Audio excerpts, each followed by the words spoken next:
நம்ம ஆளுங்க தானே நம்மள இவ்ளோ தூரம் சப்போர்ட் பண்ணி கூட்டிட்டு வந்தாங்க. அவங்களுக்கு தெரியாதா அவங்களோட பெஸ்ட் ஹாலிடேஸ் நம்ம கூட தான்னு. GT Holidays, South India's #1 travel brand. அலா அபுதாகிரு சோப்பை வச்சுக்கிட்டு பெருத்தாலே அலையிறாம்ல. யாரு குடத்துக்குள்ள போட போறான்னு தெரியலையே. அவன் நம்ம மைமூன் புள்ள குடத்துல தான் சோப்பை போட போறான்.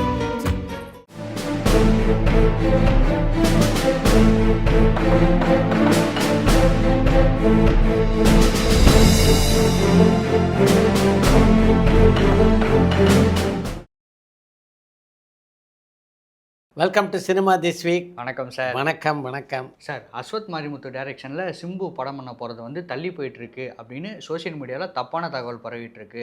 அஸ்வத் மாரிமுத்து அதுக்கான ஸ்கிரிப்ட் ஒர்க்கில் தான் இருக்கார். ஸ்கிரிப்ட் முடிஞ்சதுமே ஷூட்டிங் சீக்கிரம் ஸ்டார்ட் பண்ணுவோன்னு அந்த படத்தோடைய ப்ரொடியூசர் அர்ச்சனா கல்பத்தி அவங்க வந்து சொல்லியிருக்காங்க. அப்போனா அஸ்வத் மாரிமுத்து சிம்பு படத்தை முடிச்சுட்டு தான் ரஜினி படத்துக்கு போக போகிறாரா? அந்த நியூஸை நானும் பார்த்தேன். அஸ்வத் மாரிமுத்து டைரக்ஷனில் ரஜினி நடிக்கிற படத்துடைய படப்பிடிப்பு இருக்கு. அது இந்த மாத இறுதியில் ஸ்டார்ட் ஆக போகுது. அதுக்கான பிரம்மாண்டமான செட் அமைக்கிற பணியில் தான் இப்போ ஈடுபட்டிருக்காங்க. அநேகமாக பாடல் காட்சியோடு அந்த படப்பிடிப்பை தொடங்குவாங்க அப்படின்னு நினைக்கிறேன். ஏன்னா சாண்டி வந்து ஒரு வாரம் முன்னாடி நம்முடைய சாய் விசித்ரா நிகழ்ச்சியில் கலந்துக்கிறதுக்காக வந்திருந்தார். அப்போ வந்து ரஜினிகாந்த் படத்துக்காக டேட் வாங்கியிருக்காங்க சார் அப்படின்னு என்கிட்ட சொன்னார். அது அஸ்வத் மாரிமுத்தும் கன்ஃபார்ம் பண்ணார். அதனால் அநேகமாக பாடல் காட்சியோடு தான் அந்த படப்பிடிப்பு தொடங்கும் அப்படின்னு நினைக்கிறேன். அந்த படத்துடைய படப்பிடிப்பு முடியறதுக்கு எனக்கு தெரிஞ்சு குறைந்தது ஒரு 5 அல்லது 6 மாதம் ஆகும். அதுக்கப்புறம் அதனுடைய போஸ்ட் ப்ரொடக்ஷன் பணியெல்லாம் இருக்குது. இதெல்லாம் முடிஞ்ச உடனே நிச்சயமாக சிம்பு படத்துடைய கதையை அஸ்வத் மாரிமுத்து எழுத ஆரம்பிச்சுடுவான்னு நினைக்கிறேன். அப்படி அவர் எழுதி முடித்ததுக்கப்புறம் நிச்சயமாக சிம்பு படத்துடைய படப்பிடிப்பு ஸ்டார்ட் ஆகிடும். அதைத்தான் அர்ச்சனா கல்பாத்தி சொல்லியிருக்காங்களோ அப்படின்னு எனக்கு தோணுது. சார், சேயன் படத்தோடைய ஃபஸ்ட்டு ஷெடியூல் மதுரையில் ரொம்ப சூப்பராக நடந்து முடிஞ்சிருக்கு. இப்போது டீம் வந்து சென்னையில் தான் இருக்காங்க. நாளைக்கு சென்னையில் 2வது ஷெடியூல் ஸ்டார்ட் பண்ண போகிறாங்க. அதாவது சிவகார்த்திகேயன் படத்தோட அடுத்த ஷெடியூல் அப்டேட்லாம் சூப்பராக வந்துட்டு இருக்கு சார். அடுத்த படத்தோடைய டேரக்டர் அப்டேட் தான் வரவே மாட்டேங்குது. இந்த விஷயத்தை சூப்பர் ஸ்டார் ரஜினிகாந்தை ஃபாலோ பண்ணுறார் சிவகார்த்திகேயன் அப்படின்னு நினைக்கிறேன். சமீப காலமாக பார்த்தா ரஜினிகாந்துடைய எல்லா ப்ராஜெக்ட்டுமே 2 டேரக்டர்ஸ் இப்போ பேரலாக இருப்பாங்க ட்ராவலில். அதில் கடைசியாக ஒரு டேரக்டர் பேரை செலக்ட் பண்ணி அனௌன்ஸ் பண்ணுவாங்க. இப்போ ராஜ்கமல் நிறுவனத்துக்காக ரஜினி நடிக்கிற படத்தை கூட பார்த்தா அதுக்கான டேரக்டர்ஸ் லிஸ்ட் வந்து மிகப்பெரியது. அதெல்லாம் மாறி கடைசியாக தான் இப்போ அஸ்வத் மாரிமுத்து அந்த இடத்துக்கு வந்திருக்காரு. அது மாதிரி தான் சிவகார்த்திகேயன் இப்போ 2 டேரக்டர்ஸோட பேரலாக ட்ராவல் பண்ணிகிட்ருக்காரு. இந்த 2 டேரக்டரில் ஒருத்தர் தான் நிச்சயமாக சிவகார்த்திகேயனோட அடுத்த படத்தை டைரக்ட் பண்ண போகிறாங்க. ஆனால் சிவகார்த்திகேயனுடைய தயாரிப்பாளர் யார் அப்படின்றது முடிவாயிடுச்சு அப்படின்னு தான் சொல்லணும். அடுத்து சத்யஜோதி நிறுவனத்துக்காக தான் படம் பண்ண இருக்காரு. 99% ஆகஸ்ட் மாதம் அந்த படத்துடைய படப்பிடிப்பு தொடங்குறதுக்கு நிறைய வாய்ப்பு இருக்குது. இப்போ இந்த ட்ராக்கில் இருக்க 2 டேரக்டர் பேருமே எனக்கு தெரியும். ஆனாலும் வந்து ஒரு அவங்க பாதிக்கப்பட்டது யார் ஒருத்தர் பேர் சொன்னாலும் அடுத்தவர் பாதிக்கப்படுவார் இல்லையா? அதனால் அந்த பேரை சொல்லாமல் நான் வெயிட் பண்ணுறேன். எல்லாம் அதுக்குள்ளே செட்டில் ஆகிடுச்சுன்னா அடுத்த சினிமா திஸ் வீக்கில் அவங்களுடைய பேரை நாம் சொல்லலாம். என்னுடைய இனிய நண்பரான MG வல்லமை ஃபிலிமாலயா அப்படின்னு ஒரு பத்திரிகைக்கு வந்து ஆசிரியராக இருந்தார். அந்த பத்திரிகையில் ஒரு ஹெட்டிங்கில் வந்து தொடர்ந்து நியூஸ் எல்லாம் போடுவார். வந்த வதந்தி விசாரித்த தகவல் அப்படின்னு. அதாவது பல வதந்திகள் வரும்ல, அந்த வதந்தியை சொல்லிட்டு நாங்கள் விசாரித்தது போய் இது உண்மையா இல்லையா அப்படின்ற மாதிரியா போடுவார். இப்போ நம்ம ப்ரோக்ராம் வந்து அது மாதிரி ஆகிட்டாங்க போடுவார் நண்பர்கள். இப்போ லாஸ்ட் வீக் நம்ம வந்து வினோதை பற்றி சொல்லியிருந்தோம். சம்பளத்தை ஒரு விட்டு கொடுத்துட்டார் அப்படின்னு வலைதளங்களில் போட்டிருந்தாங்க. அவர் அந்த நியூஸை பார்த்தோன்னே அப்படியே கதறிட்டார். என்ன சார் இவ்வளோ நாள் நான் உழைச்சிட்டு சம்பளத்தை விட்டு கொடுத்தான்னு போட்டால் அந்த ப்ரொடியூசர் கொடுக்காம போனால் எங்கள் கதையும் நாருது. நான் அந்த சம்பளத்தை தான் சார் நம்பியிருக்கேன்னார். இப்போ அடுத்து இன்னொரு செய்தினா இவர் விட்டு கொடுத்தாருன்னு செய்தி, இன்னொரு செய்தி விட்டு கொடுக்கலன்ட்டு. அது வந்து RJ பாலாஜி பற்றி. அந்த ப்ரொடியூசர் கருப்பு படத்தோட ரிலீஸின் போது எவ்வளோ கஷ்டப்பட்டாங்க அப்படின்னு எல்லாருக்கும் நல்லா தெரியும். ஆனால் RJ பாலாஜி அந்த கஷ்டத்தை பற்றி கொஞ்சம் கூட கவலைப்படல. மொத்த துட்டையும் எண்ணி வைங்க கறந்துட்டார் அப்படின்ற மாதிரிலாம் செய்தி போட்டிருந்தேன். அதை பார்க்கும்போதே எனக்கு சிரிப்பு வந்து. ஏன்னா அந்த படத்தில் நான் நடிச்சிருந்தேன் ஒரு சீனில். அந்த படப்பிடிப்புக்காக நான் சிலோன் போயிருந்த போதே என்கிட்ட RJ பாலாஜி ஒரு விஷயம் சொன்னார். இந்த படத்தினுடைய சம்பளத்தில் ஒரு பகுதியை நான் அவங்க ப்ரொடியூசர்கிட்ட சொல்லிட்டேன், சார் இப்போ எனக்கு வேணாம், படம் நல்லா ஓடி உங்களுக்கு திருப்தியாக போச்சுன்னா கொடுங்க, இல்லைன்னா எனக்கு கொடுக்க வேணாம்னு சொல்லிட்டேன் சார் அப்படின்னு சொன்னார். அதுதான் அவருடைய ஸ்டேட்டஸ். இந்த படம் முடிஞ்சு படம் ரிலீஸ் ஆன போதும் அந்த பணத்தை அவர் வாங்கவே இல்லை அப்படின்றது தான் உண்மை. ஆனால் அந்த ப்ரொடியூசர் இது வரைக்குமே அந்த பணத்தை கொடுத்துட்டாங்களா இல்லையா அப்படின்னு எனக்கு தெரியல. சார், கருப்பு படம் இன்றைக்கி வரைக்குமே ரொம்ப சூப்பராக போயிட்டுருக்கு. கருப்பு படத்தோட எண்டில் வேறு செகண்ட் பார்ட்டுக்கு வந்து ஒரு லீடு நீங்களுமே அந்த சீனில் நடிச்சிருந்தீங்க. பார்ட் 2 எப்போ? மிக விரைவிலே உருவாயிடும் அப்படின்னு தான் நினைக்கிறேன். நான் பாலாஜிட்ட பேசும்போது தான் சொன்னேன், பாலாஜி உன்னை பொறுத்த வரைக்கும் ஒரு ஜாக்பாட் டிக்கெட் பாஸ் ஆன டிக்கெட் கையில் இருக்குது. கருப்பு இந்த அளவு பிச்சுட்டு போகிறதுனால நிச்சயமாக கருப்பு 2 படத்துக்கு மிகப்பெரிய வரவேற்பு ரசிகர்கள் மத்தியில் இருக்கும்.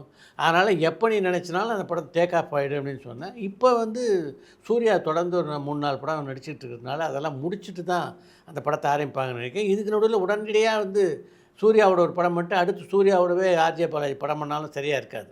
நடுவில் 2 ஹீரோஸோட படம் பண்ணலாம், இல்லை அவரே ஹீரோவாக 2 படத்தில் நடிக்கலாம். நடித்து முடிச்சதுக்கப்புறம் நிச்சயமாக கருப்பு 2 படம் உருவாகும் அப்படின்னு தான் நான் நினைக்கிறேன். இதுக்கு நடுவில் அதை பற்றியும் ஒரு செய்தி பார்த்தேன் நான்.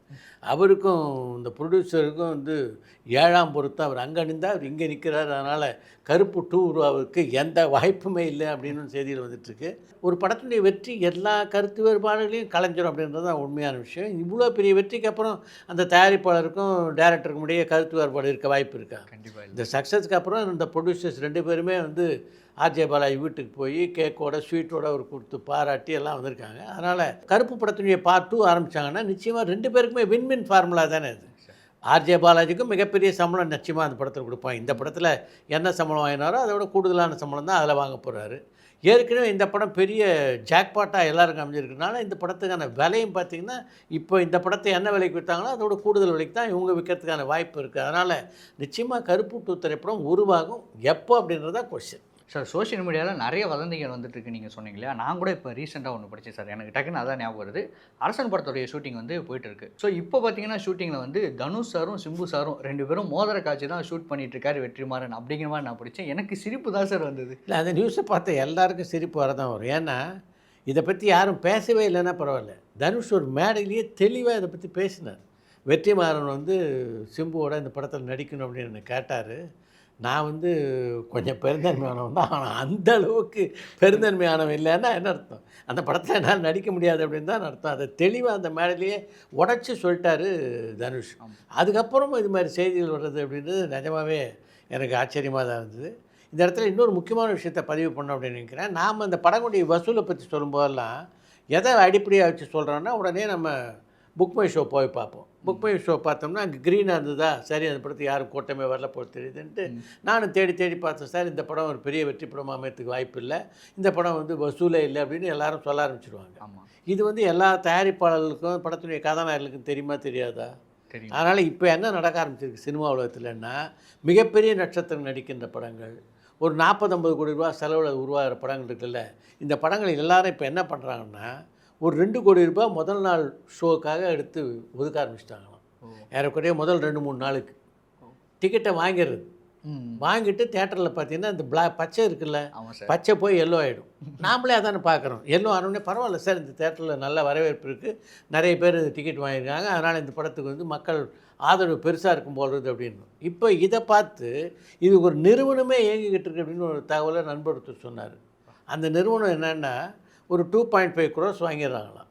2.5 கோடி ரூபா அவங்ககிட்ட கொடுத்துட்டா அவங்க வந்து இந்த தேட்டரில் வந்து அந்த டிக்கெட் போகிற வேலை, தேட்டரை ஃபில்அப் பண்ணுற வேலையை பார்த்துக்கிறாங்க. இப்போ புக்கிங்கெல்லாம் எல்லோவாக இருக்கும்போது நமக்கு என்ன தோணும்? படம் வந்து பெரிய ஹிட்டு போல் தெரியுது, திரும்ப நிறைய பேர் க்ரௌடு ஹெவியாக இருக்குது, எக்கச்சக்கமாக புக் பண்ணுறாங்கன்னு தோணும். ரெண்டாவது விஷயம், இந்த ஆடியன்ஸும் பார்க்குறாங்கல்ல, அவங்களுக்கு நல்லா இருக்கு போல் தெரியுது, இவ்வளோ பேர் பார்க்குறாங்கன்னா நாமளும் டிக்கெட் வாங்கி பார்க்கலான்னு தோணும். இது மாதிரி ஒரு ஸ்ட்ராட்டஜியை இப்போ ஒர்க் பண்ண ஆரம்பிச்சிருக்காங்க அப்படின்ற ஒரு திடுக்கிடும் தகவலை என்கிட்ட சொன்னார். இனிமேல் 50-60 கோடி ரூபா படம் எடுக்கணுங்க, கூட 2 கோடி அல்லது 3 கோடி ரூபா எடுத்து வச்சுக்கணும். முதல் நாள் ரிலீஸ் அன்றைக்கி டிக்கெட் வாங்குறதுக்கும் சேர்த்து போல் தெரியுது. எங்கே தான் இதெல்லாம் போய் முடியும் அப்படின்னு தெரியல. 2 புதிய படத்தை பற்றிய செய்திகளை சொல்லி இன்றைய நிகழ்ச்சியை நிறைவு பண்ணலாம் அப்படின்னு நான் நினைக்கிறேன். ஒன்று, ஹெச் வினோதினுடைய கதை வசனத்தில் அவருடைய உதவியாளர் இருக்குகின்ற ஒரு திரைப்படம். அந்த படத்துடைய பெயர் இன்னும் அறிவிக்கலை அப்படின்னாலும் ஒரு 2 வாரம் கழிச்சோ அல்லது 3 வாரம் கழிச்சோ சதுரங்க வேட்டை 3 அப்படின்னு அந்த படத்துடைய பெயர் அறிவிக்கப்பட வாய்ப்பு இருக்கிறதாக தகவல் இருந்துகிட்டு இருக்குது. ஏன்னா சதுரங்க வேட்டையை படத்தை பொறுத்த வரைக்கும் அந்த படம் தமிழ்நாட்டை கலக்கிய படம். அதே மாதிரி ஹெச்1 அதுக்கு பெரிய பெயரை வாங்கி தந்த படம். அந்த பிராண்டோடு அந்த படம் வரும்போது நிச்சயமாக அந்த படத்துக்கு பெரிய வரவேற்பு இருக்கும். அது என்ன காரணத்தாலும் இப்போ ரகசியமாக வச்சுருக்காங்க. நிச்சயமாக வந்து ஒரு 3-4 வருடங்களுக்கு அப்புறம் அந்த படத்துடைய பெயரை அவங்க அனௌன்ஸ் பண்ணுவாங்க அப்படின்னு நினைக்கிறேன். இன்னொரு விஷயம் என்னென்னா, ஒரு பிரபல இயக்குனருடைய மகன் தயாராகிட்டுருக்காரு ஹீரோவாக களம் இறங்குவதற்கு. அந்த டைரக்டருடைய பெயர் ஏஆர் முருகதாஸ். அவருடைய பையன் ஆதித்யாவை தான் கதாநாயகனாக களம் இறக்கிறது அப்படின்னு ஏஆர் முருகதாஸ் முடிவு பண்ணிட்டார். ஆனால் அந்த படத்தை அவர் டைரக்ட் பண்ண போகிறதில்ல. டைரக்டர் யார் அப்படின்னு ஒன்றும் முடிவாகலை. பெரும்பாலும் அவருடைய உதவி இயக்குனர்லேயே இயக்கிறதுக்கு வாய்ப்பு இருக்குது. ஏன்னா ஐஆர் முருகதாஸை பொறுத்த வரைக்கும் சிம்புவோட இணைந்து ஒரு படத்தில் பணியாற்றணும்னு அவர் ட்ரை பண்ணார், கடைசி நாள் வரைக்கும் நடக்கலை. அதனால் இப்போ இந்த வேலையில் அவர் தீவிரமாக இருக்கான்னு நினைக்கிறேன். அவருடைய பையன் படத்தை ஆரம்பிச்சுட்டு தான் அவர் டைரக்ஷனுக்கு போவாரா, இல்லை அதுக்கு முன்னாடியே அந்த படத்தை பற்றி அறிவிப்பு ஏதாவது வருமா அப்படின்றத பொறுத்திருந்து தான் பார்க்கணும். ஓகே, அடுத்த வாரம் சந்திப்போம். வணக்கம்.